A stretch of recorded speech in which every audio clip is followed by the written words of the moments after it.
on behalf of you. You just pay me for an hour or monthly basis, which is fair enough. People were benefited. But the next arena is, I want a data center because my customers are in US. I want a data center in US. Is it possible? You have to coordinate with the persons in US, deploy a data center, you do a lot of stuff of your own, then you'll get a data center. So this exactly is the situation here, where that is the reason of cloud computing. That was the reason why it was born. Azure, or a cloud computing platform, public cloud computing platform, is a multi-tenanted infrastructure where you can use it according to your needs. Think of electricity where what you are doing, you are just plugging it in the plug board, you are using for whatever you want, you are just removing the plug, you stop billing for that. But electricity is always there. You just use it, you don't use it, that's a different thing. The same analogy can be taken to your virtual machines, your machines. I have a laptop now, which I may need a new laptop with a better configuration immediately. I can't buy it, but I can actually provision that elsewhere in the world with just a one click. That's exactly the reason and why the companies, there are a lot of companies who are running towards cloud, because they want to reduce their infrastructure costs. They are not earning anything by just running machines. They wanted to reduce costs, point number one. They wanted to have the virtual machines or the infrastructure according to their needs. And the last point is, they don't want to run them. Simply they don't want to manage them. Managing is a big mess. It's easy to buy a machine, but managing is a mess. So they just wanted to outsource this to external parties who can better manage. And why Microsoft? Is we have been managing infrastructure for a long time. Anyone have an Outlook account? Outlook.com account? Hotmail? MSN? Skype? Yeah, simple. We are managing that for a long time. And imagine a Skype, we have been clocking around 3.5 billion minutes every day, which is a huge number we are doing. What we said is, okay, you don't take care of your resources, we will manage the infrastructure, you use it and we will lease it. So we became a power generation, power person who gives you power every day. It's up to you to use it as if you want. If you don't want to use it, we don't charge you. It's okay for us. That's exactly what Microsoft Azure is all about. Coming to, I just wanted to establish why you need really all these services. Anyone see cricket every day? One person, great. So how do you see? What is the website do you use? Sorry? Online Hotstar or Cricinfo anyway? So how many experiences does a Cricinfo provide you? So let me explain what is an experience. I mean to say, how many ways Cricinfo can be seen? Scorecard as well as a visual play. Sorry?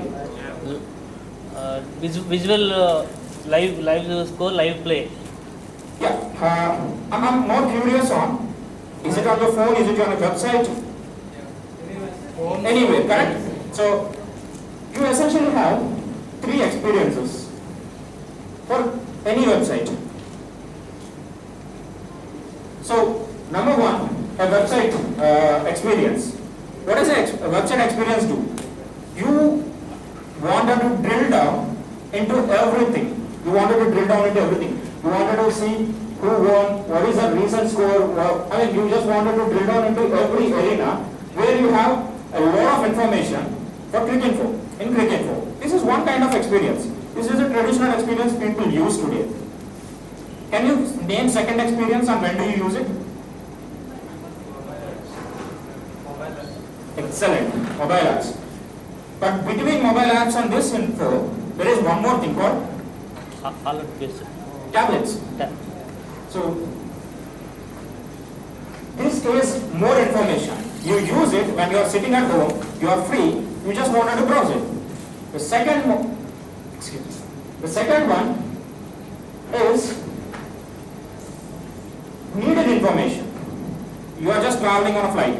You just need to see exactly what you want, not everything. So you don't need a lot of data into it. This is one kind of an experience, correct?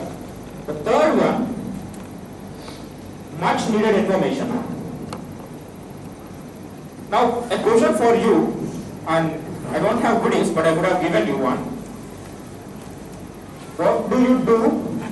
What do you do to power and scale all these experiences quickly? How do you, I mean, if you are a developer of, if you are a owner of Cricinfo, how do you create services which can power all this? There are three different experiences, correct? Do you write one piece of code which can run on the three, or I'm not talking about tablet, I mean the experience, I'm talking about the engine which powers these.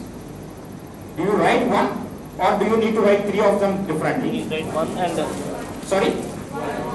I think you're pretty much awake, louder. One. Which, can you guarantee that you deploy in some machine and can scale up to 1 billion people in India? When there is a match, today match is happening, right? Do you really think if you deploy in one machine, all the code which you deployed can scale to 1 billion people watching cricket today within a short period of time? Then what do you do? Sorry? Virtualize is okay, but my point is, how do you address this problem of scaling up, scaling down? Distributed one way, but you need to buy infrastructure, correct? yes. You need to buy hardware, put them in your space. Based on that, you can increase or decrease. Sorry? Yeah, whatever. But you are buying hardware. You need to buy that hardware. But what if I say, you don't need to buy hardware, you deploy in one instance, when there is a match where people are actually going and do, 1 billion people are logging into your system automatically auto scales to a size of data center and comes down when you don't need it. It's a good solution, correct? You don't need to invest upfront. You use and you pay only when you need it. And you don't need to take care of the engine behind it. You just need to focus on your code. That's exactly, excuse me. There are three ways of deployment. SaaS, PaaS, IaaS. What exactly is SaaS, PaaS, IaaS is as simple as that. Anything you manage, the ownership of the virtual machine or the machine lies with you. If you manage it, it's IaaS. We don't do anything. We give you platform, that's it. But it's you to manage it. Second one, PaaS. PaaS is you build it. We manage the infra part of it.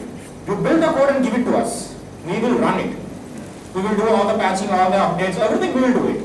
Microsoft will do it. But you need to give me the code. The last one, SaaS. You don't need to write code also. Simple. Salesforce, how many know Salesforce here?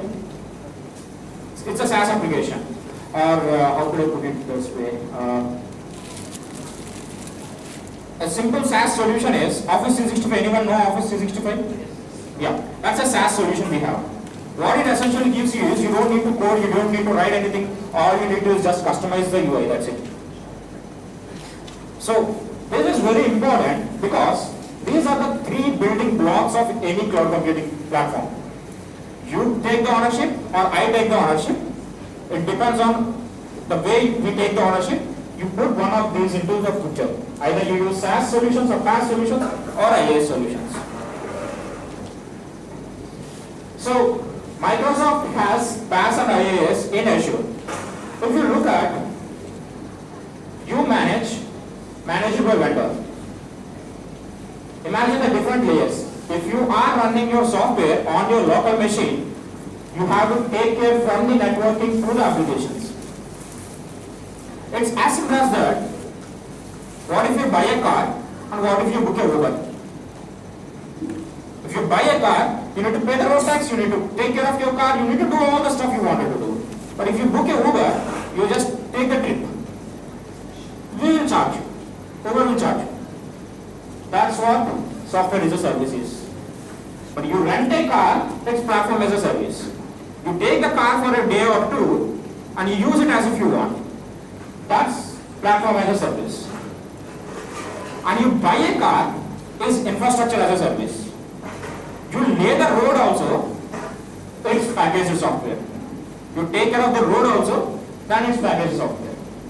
Now it's you to decide what is your choice based on any business decision. It's a pure business decision.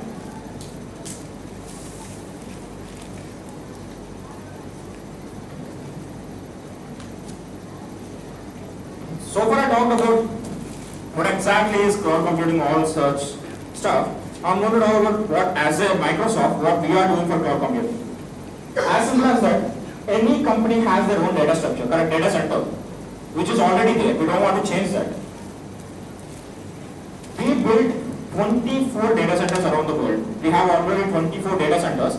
Each data center is of 2 jumbo jet size. We have data centers in India, in Chennai, Pune, and Mumbai. So we invested in real estate and built data centers. That's what we call Azure global data centers, where you have compute, storage, and networking every day. Now, what our platforms, what our strategy is, we give you a lot of services for your disposal,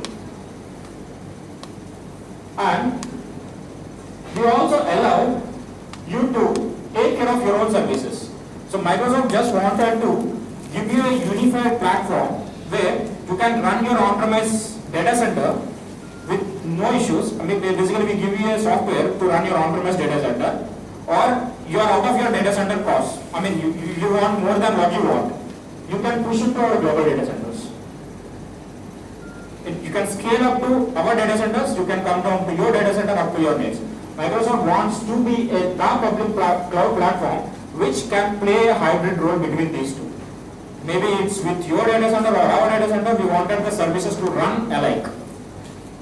So that's what our strategy.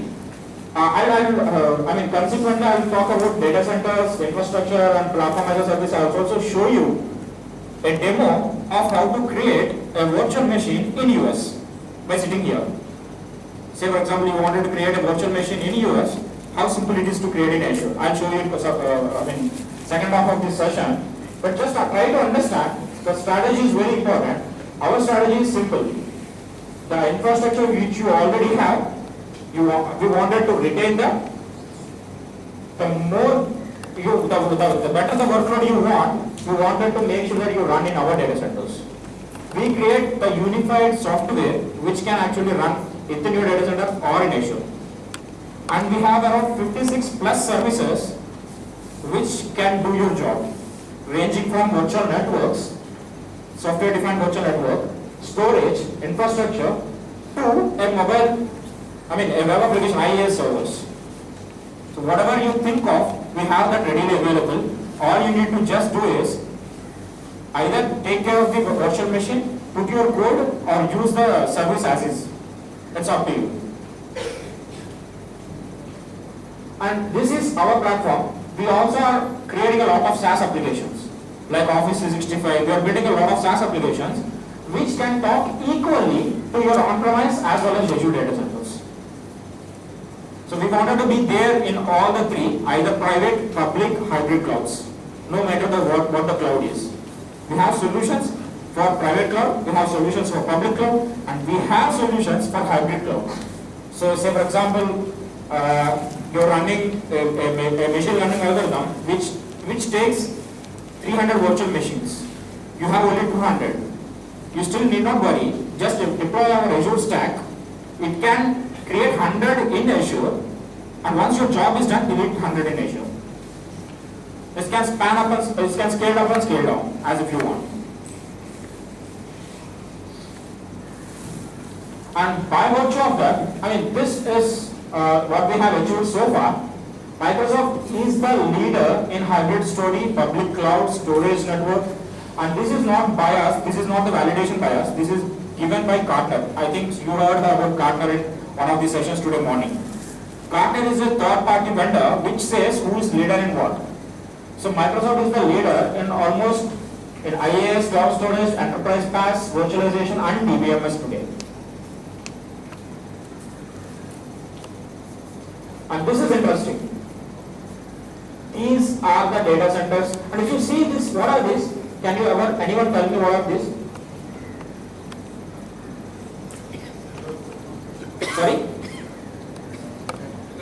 Sorry, someone tell me. Optical fibers, yes. We have submarines to fix optical fibers between continents. That's the investment we made. It's 15 billion, if I'm correct, we invested 15 billion in constructing all these data centers around the world. And they are like 100 plus data centers, top 3 networks in the world, 2 times of Amazon and 6 times of Google data centers. And we have the largest virtual machine. Say for example, you want a virtual machine with 32 GB RAM and 32 core RAM and 448 GB RAM, we still have that machine. So you can deploy that machine in 2 seconds. And we have, in India, if you are interested, we have one in Pune, Chennai and Mumbai. And we have we are around the world, be it in North Carolina or Europe or India. You can deploy all your services as if you want.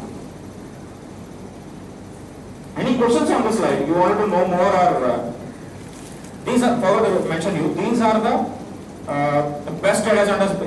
What it essentially means is, every unit of power which goes into this data center, only 0.2% will be wasted, which is a very big thing in data center research. So we don't waste power, we actually take the power from a lot of grids around the continents, and we actually power all these data centers with an SLA. What is an SLA is, we ensure that these data centers runs 24/7, 365 days with no downtime. That's what our motto is. Your application, and they are resilient. Say for example, misfortune happened and one data center got flooded. You still have your workloads running also. We take care of that. We'll ensure that your workloads are running continuously. All you need is just use the service, that's it. So imagine if you are building this kind of data centers, what it takes for you to do, which is a huge problem today. That's exactly what Microsoft Azure, that simply is a cloud platform, and it's essentially this way. We don't want you to take care of everything. We will do it for you. You pay it and use it. And what are we giving you is the big story. And this is what we are giving you in terms of infrastructure. Next. And you take 15 minutes break. I'll show you a demo of actually deploying a service in Azure in US and see how it can be accessed from this location.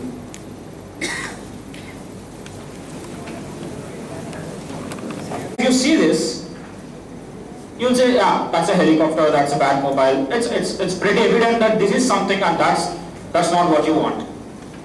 That's exactly what any public provider, at least Microsoft also gives you. We give you 56 different services. You don't try to make a logic of what service, what to do, but you need to think of a solution first. Services doesn't help you if you don't have any solution to solve. The best example is, you wanted to build a bad mobile, you need to first architect the bad mobile, then you need to take the pieces from this, what are relevant. Correct, that's a process. You pick the pieces which are relevant, you frame them, you architect them, you build a bad mobile. Correct. The same pieces you disassemble, you architect them, you build a helicopter.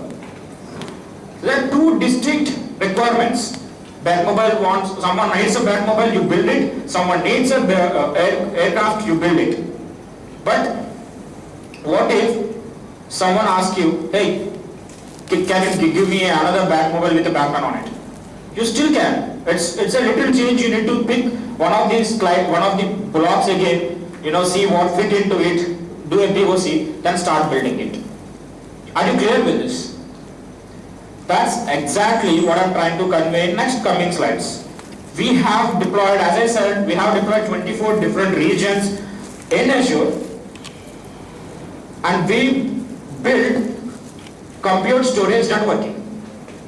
So we have IaaS services, which either you can choose virtual machines, you can choose containers, you can choose blob storage. These are the Lego boxes. Imagine this layer, if you wanted to create an IaaS solution, where you have a full control, where you need a full control of the solution, that's exactly, these are the Lego boxes for that solution. One more point. Any doubts on this? Because this is very important before I move to the next slide. Any doubts? These are the individual Lego boxes. And these boxes, you have the full control. Basically, you can delete the VM, you can delete the container, you are the responsible person for managing those also. And it's not just about virtual machine and container, it's about networking. You can have a dedicated connectivity from your on-premise to Azure, which is a public data center. Public data centers like 24 data centers. You can pick and choose one of the data center, lay dedicated line to it. You need to manage it. But you might say, hey, what is the use? You just give me the container, virtual machine, I need to manage it, doesn't make any sense. So what we did is, we created number of services on this. This is the Lego box for us. And there are 56 plus services which you can choose and use. What essentially, the service means, it ranges from what exactly you want and what exactly we can provide you. There is a difference for each and every service. There is something which we do, there is something which you need to do. In infrastructure services, we just give you the baseline platform. For platform as a service, we will manage the container. You just need to put your code on it. You don't need to do management for that. We update it, we manage it, we patch it. You just use a code. That's exactly this slide talks about. And imagine, tomorrow I'm going to talk about analytics and IoT especially, and give you a real-time case study of that also. But what I'm trying to segregate here is, we have services for data, we have services for developer service, for developers especially, we have services for mobile and web, compute, integration, CDN, media, etc. It's you to choose and use it. And once you get a subscription, I'm going to give you all, first 100 people, Azure Pass, which you can create any container on this. It's like 12,000 worth rupees. So you can create any service out of this without any restriction, you can test it. So I'll quickly show you how, I have given a lot of introduction of Azure and all, but I'll show you the portal. I'll try to create a virtual machine, and subsequently I'll also create a website and show you how it is easy to create it. And anyone really worked on any cloud platform already? Which one? Sorry? Azure. Okay, great. Anyone else? No one, correct? Yeah, that's great. So,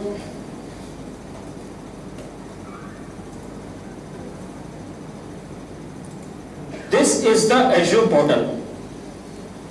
This is a single command, this is the control room for you.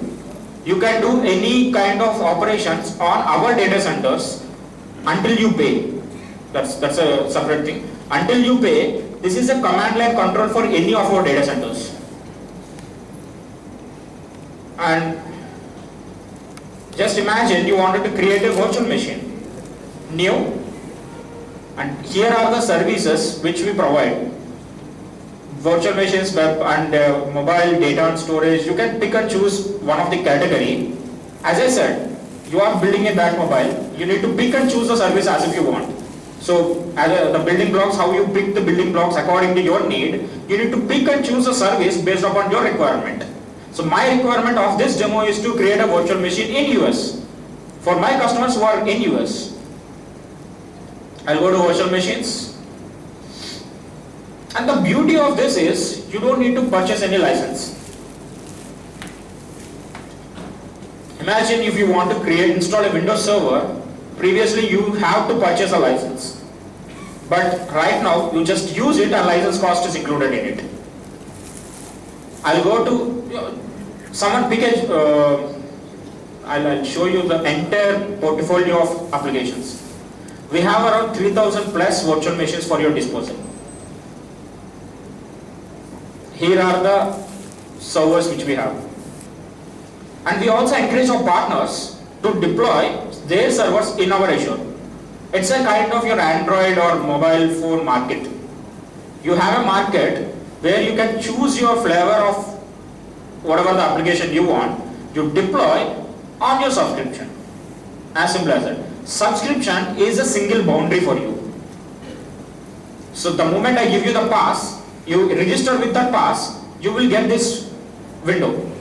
In this window, you have access to all the data centers, all the services, except 2 data centers, I think Australia and India, because of the legal issues. If your registered address is within India, you will still see the India data center also. But if you're generally all the data centers will be available.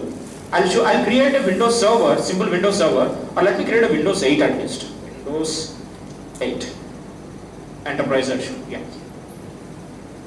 So I'm creating a Windows 8 machine for my customer, and believe me, for developers especially, if one of you are developer, you need to install Visual Studio for doing a research work or whatever you wanted to do.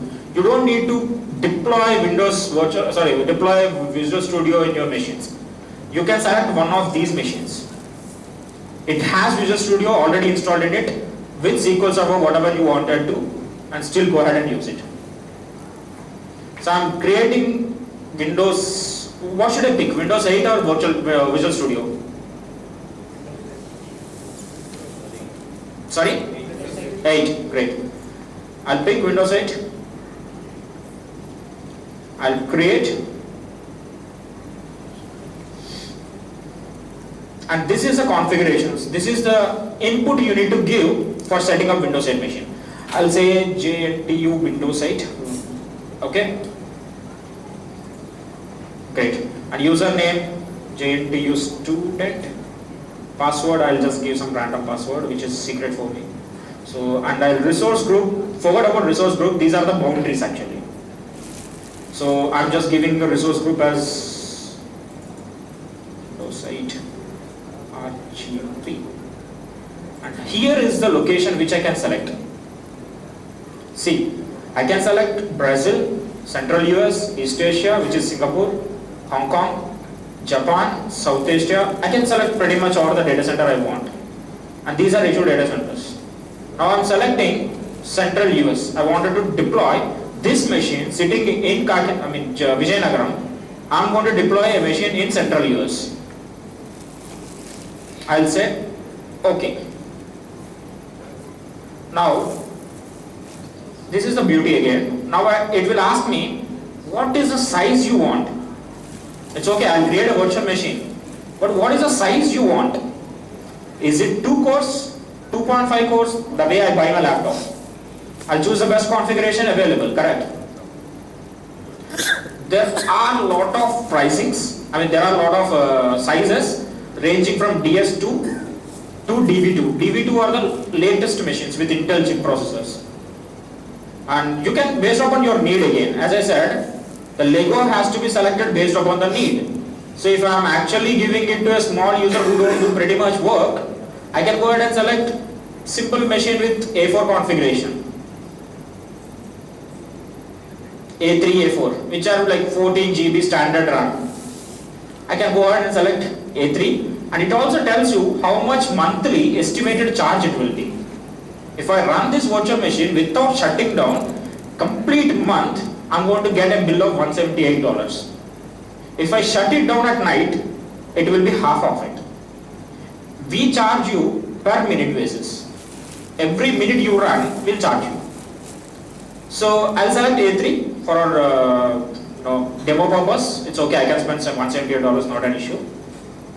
So, and these are the optional features. What are the optional features? As I said, it depends on your requirement. My requirement is to simply create a virtual machine. But most of the company's requirement would be create a virtual machine, put it in my virtual network. Got it? It's a simple ask. I wanted that virtual network, so virtual machine, to be in my virtual network. That's where these configurations will help you. And it also asks you, we have SSDs. SSDs are much faster. The first option is, what kind of storage you want? Is it a standard or SSD storage? I don't want premium storage. I just go for standard. It's okay for me. Storage account, I'll leave it because it is a default storage account where the virtual machine gets created. This is the beauty. Virtual network. Now, it by default create a virtual network for a resource group. I can connect this virtual network to my virtual network on-premise, which essentially gives me an impression that this machine is one of my machines in my network. Got it? It's not going to be a distant network, it is a virtual machine in my network. So as of now, I'll just go ahead and leave the virtual network as it is. And subnets, again, these are the networking concepts. So all these networking concepts will decide where the virtual machine has to be deployed on. Is it on Azure network or within my network? Where exactly I need to get this network done? The beauty of it, since we are running virtual machines, you need to know what's happening with the virtual machine, correct? If it doesn't work properly, you need to diagnose that, monitor that. This is the diagnose button. You just disable it, you will not get any logs out of it. You enable it, if the booting is not happening, it will take a screenshot and give it to you. And availability set is for SLA. If you have a 99.9% strict SLA for your virtual machine to run, availability set will help you there. And I can configure diagnostic storage account where this diagnostic logs has to go and all. Okay, now I just left settings as it is.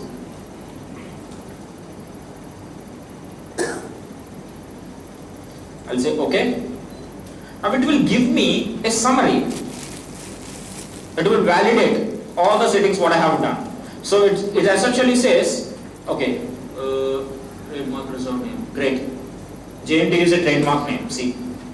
We have a list of trademark names which you cannot reuse. For example, you cannot create a virtual machine with say name Reliance. We won't accept it. So JNT is a validation error, that's fine, okay. I don't mind, I'll change the name.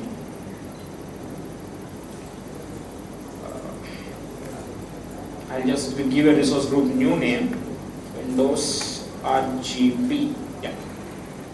Say okay, I think right now it has to validate and say yes.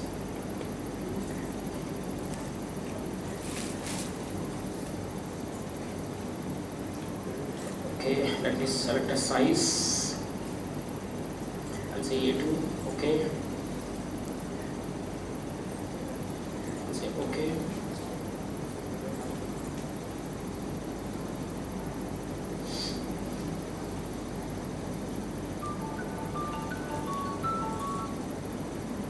Okay, it's not even accepting JNTU. Let me create a normal machine with a normal name. Just give me a moment. Create. I'm just using a demo name, okay? I'm not going to use JNTU now. Say a sample PM. Okay, say username.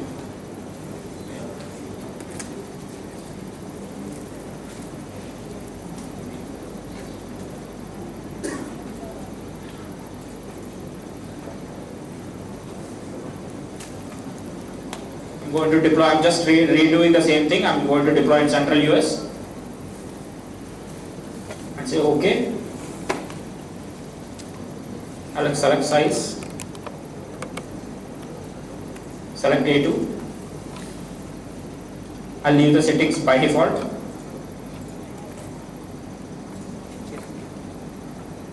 And just see the summary.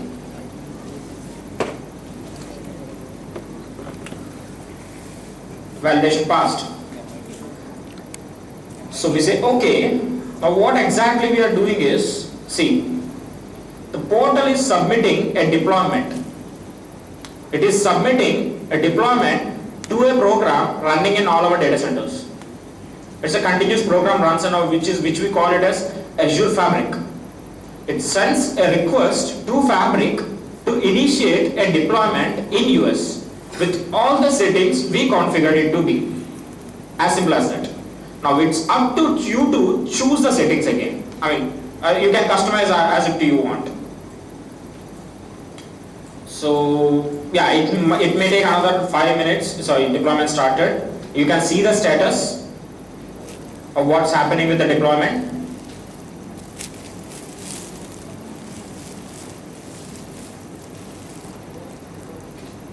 and you can see all your resources. I have created a lot of resources already, which are essentially my machines.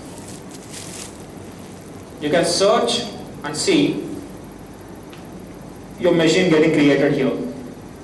This is your virtual machine. See, it is getting created. It tells you what is the size, what is the operating system, what is the computer name, and what are the properties we given you. You can change all these machine properties as if you want again when it is running. So I think it got created. Let me check. No, it's still created. So it will take time, at least 3 minutes nearly, to get created. So once you create, you can connect this virtual machine via RDP. I'll show you once this gets created, I'll show you that. So now what we have seen so far is we created a small virtual machine which is a Windows 8 for a developer in US, and basically one of our data centers in US. How much time it really took? Sorry? 5 minutes, that's it.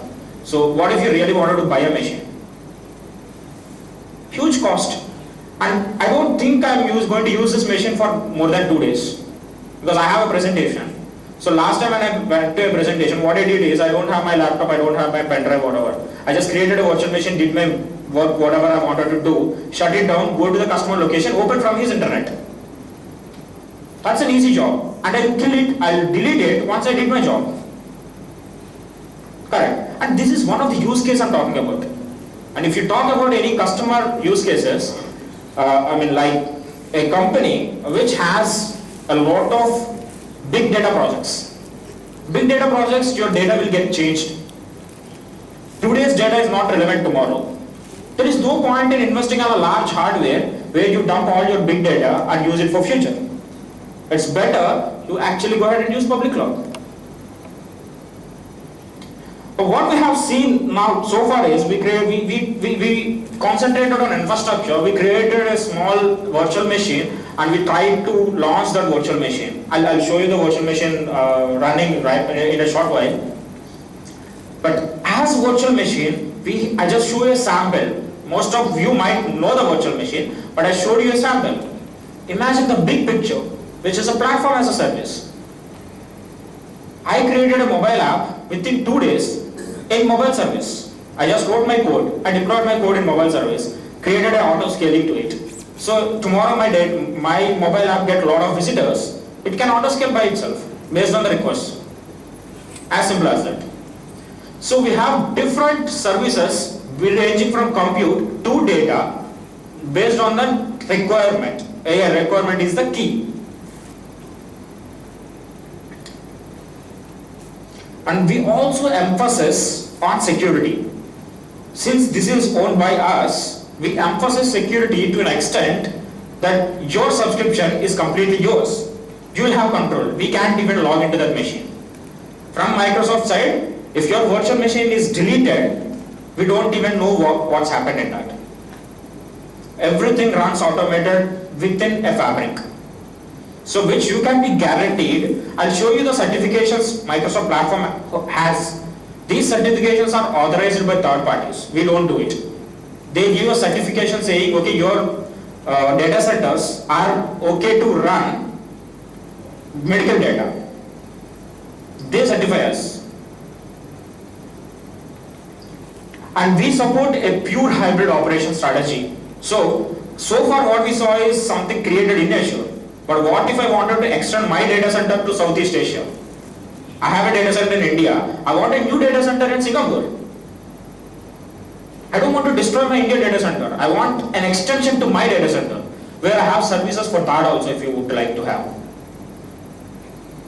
And then, yeah, very important thing, I think there is, when you look at IoT, analytics and IoT, we have a service which is called machine learning. I'll talk about that tomorrow. You can do a lot of things in machine learning, like predictive maintenance. I'll talk a lot about tomorrow on that. I'll give you practical projects, what we did on machine learning tomorrow. I just wanted you to understand that we have services, you come with a problem statement, we can design solution based on that. I'll show you a small WordPress installation. So far we saw a virtual machine installation. I'll show you a WordPress installation. How many know WordPress? Okay, so for those who don't know WordPress, WordPress is a kind of engine for creating websites. Simple.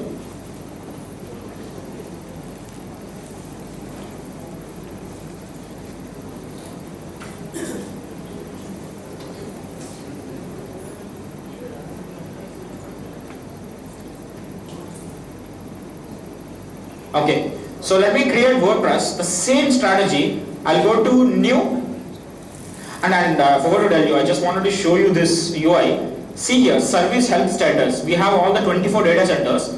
This will real time tell you if any issue is with our data center. Green, everything is okay. Red, something is happening in our data center. So let me see if I can actually, yeah, I'm started. I'll create a new WordPress engine. This will be very quick. I'll just search WordPress, okay. WordPress.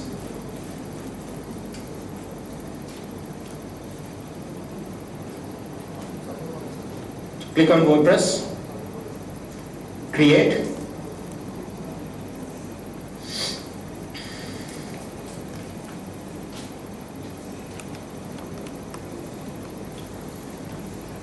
Just see now WordPress is not getting installed in a virtual machine. It is getting installed in Azure websites. Can everyone see the highlighted one, Azure websites? People from back, okay. So we are deploying in a container called Azure websites. This Azure websites, we manage it. You don't need to patch it, you don't need to manage it, you don't need to do a network connection. We manage the service. Like the way GoDaddy do or whatever you wanted to do. We manage the entire service. You just need to deploy your code there. And I'll tell you how easy it is to deploy the code. I'll say app name as again sample WordPress. I'll say new resource group sample WordPress RGP. And I'll leave the database default MySQL as it is. The backend is MySQL actually. And say that's it. That's fairly simple. I say create. Okay, just a moment.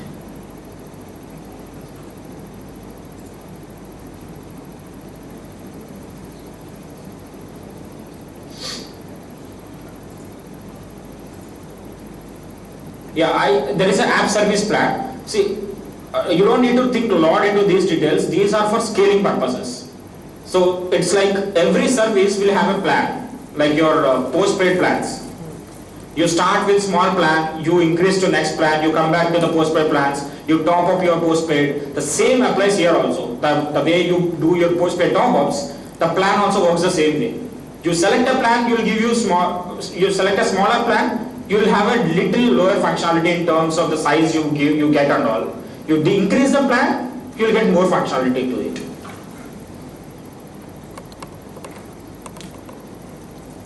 Yeah, I need to check the legal requirements. I'll say okay. I'll authorize it. Let me see, create. Yeah, that's it. I have seen another deployment submitted.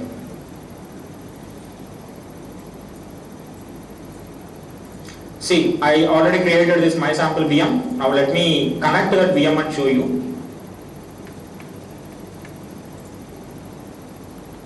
Connect. Use other account star.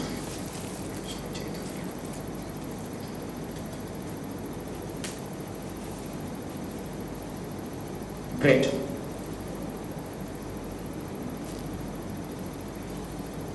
This is the VM I already created. It's ready now. That's it. You have your Windows 8 machine running in our data center. You can access from your on-premise without any restriction. I think you understand the flexibility you are getting now, correct? Previously it is unimaginable to create all these services. You have to start from scratch everywhere, you need to set up your on-premise, you do a lot of stuff. What we have done is we simplified that for you. Now you have to think the same Lego concept, you have to think the solution, and we have the services to build on it.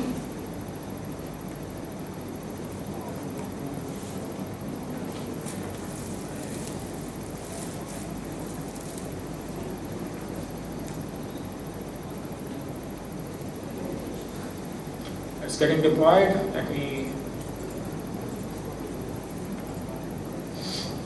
So it will run initialization scripts for some time. So what it essentially do is it is booting up the virtual machine for us for going ahead and working on it. It's a pure Windows 8.1 enterprise version machine with there is nothing different from running this on-premise and Azure.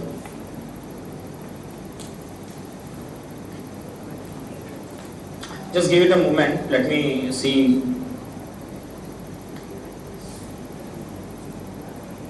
By the way, any questions so far? Did you understand or you don't understand completely? Either yes or no? Yes? Great.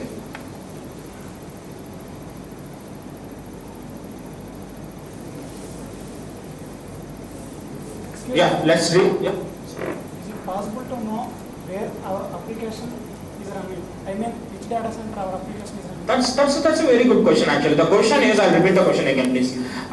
Is it possible to know where our application is running? That's simple.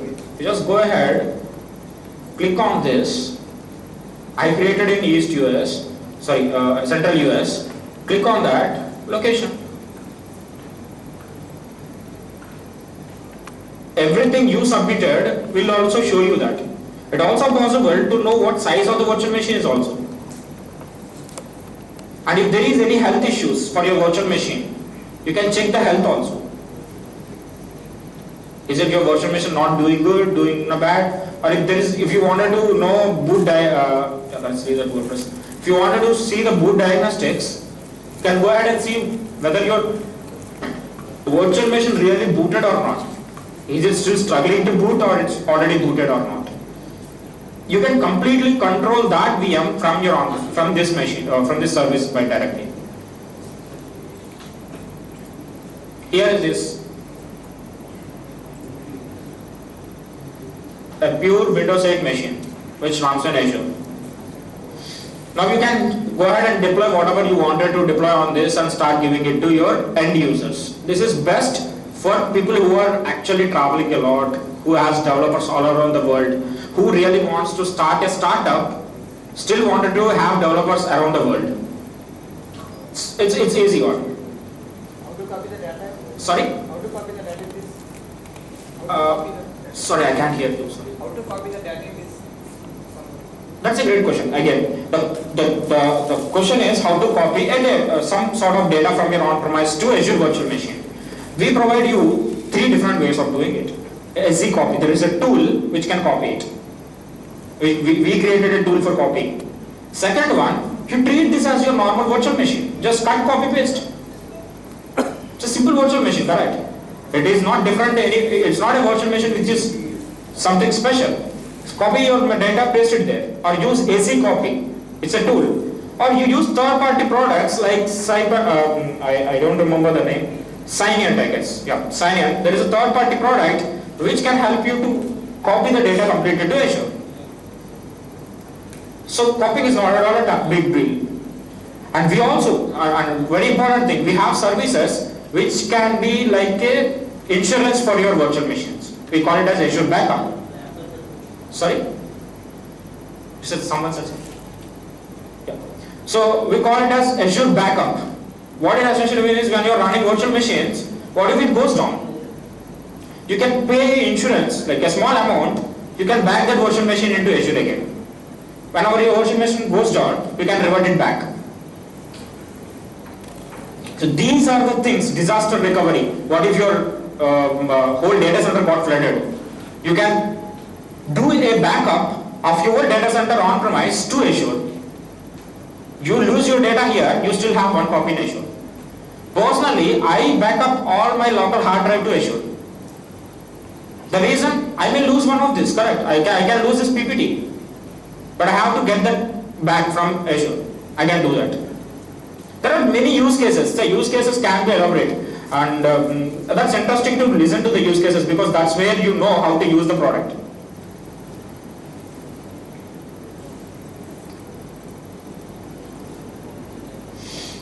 And these are the compliance audits we have today. So what these compliance audits talk about is, we don't certify Azure that this is the biggest or this is the secured one. We have global certifications from United States, regional, and there are many more certifications coming from defense, United States defense, saying Azure is capable of storing even defense data. And we are running 2-3 data centers for US military, US governments. So we are not starting new, we already started, we have been deploying them. So these are the certifications which can ensure you or assure you that you can run your workload securely in Azure. We don't tamper with that. It is up to you. It's not about just virtual machines, any sort of service. You run in Azure, it is certified. And these are some of the customers we have. And I really like, because my job description is basically I deal with a lot of customers every day. I listen to their problems and that's how I know what to use and what not to use. These are some of the customers who are using Azure. Have you ever seen the Winter Sochi Olympics anytime? Winter Olympics, have you heard of?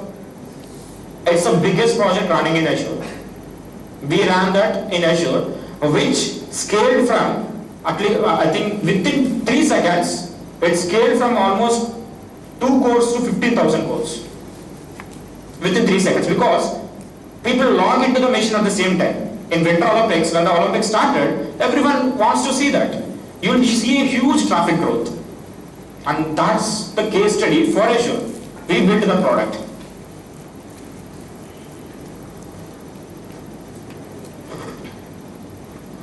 And this is a momentum we are doing. This is an awesome slide. This is not updated, I guess, but we have around 100,000 new subscriptions every month getting created.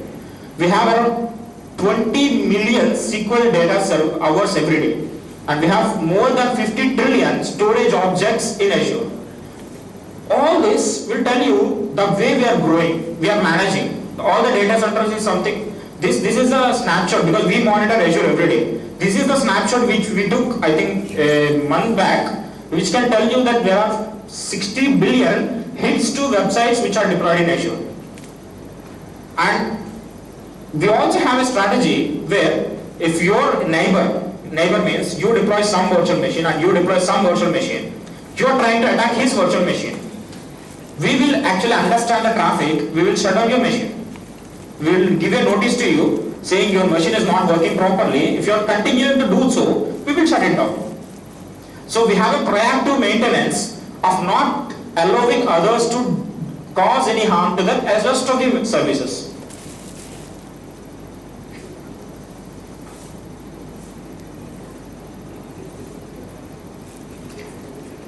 And this is I don't know whether I have to start talking on this, but this will help you to understand what to move to Azure, what not to move to Azure. So for example, any typical IT portfolio, you have 50% apps which are of operations. You know what is operation? Searching, cleaning the data, seeing whether your virtual machines are working properly or not. All these are app operations.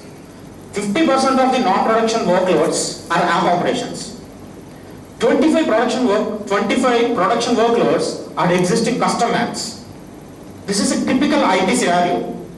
10% are new business apps, which you wanted to create in future. And 15% are packaged apps. If you wanted to start your Azure, as I said, just again coming back to the Lego concept, you have building blocks. How you wanted to create services in Azure?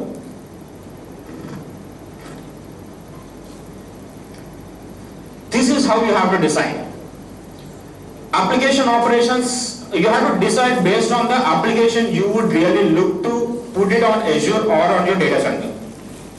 If 25%, let's concentrate on 50% app.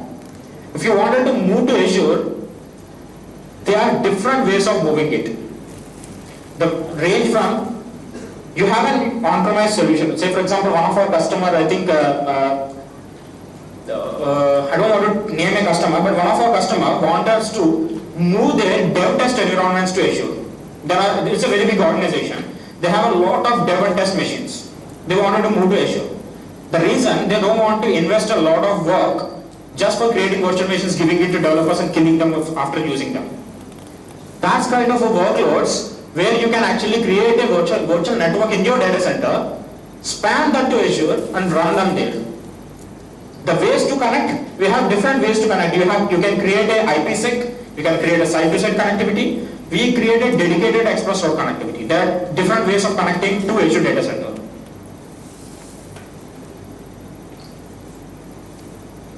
And yeah, as I showed you, there are multiple gallery images. You can select and pick and choose from. And yeah, I just wanted to bring this point out. We are not stuck with Windows only. You can create a Ubuntu machine also in Azure today. No one is going to stop you. You can create a Red Hat machine also in Azure today.